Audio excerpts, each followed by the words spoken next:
your opinions essay, you took a closer look at the changing narrative around masculinity as revealed through your research.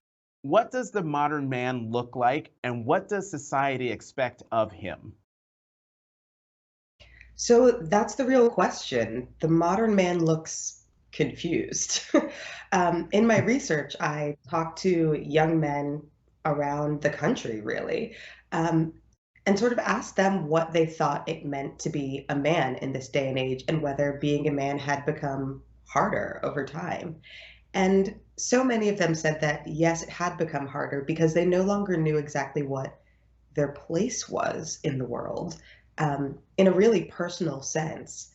You know, they'd been brought up with at least some masculine ideals of being the provider, perhaps being a man in the house, taking the lead in some ways.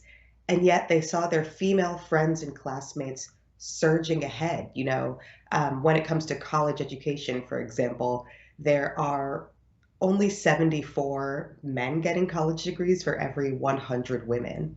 Um, when they used to rely on sort of strength and physical prowess and be able to depend on that in the workforce, they're realizing that soft skills are sort of what is looked for in the new economy. There's no longer really the possibility of sort of getting a male factory job and providing for a whole family for the rest of your life. And then they were missing role models, really missing role models. And this was the thing that I found most alarming.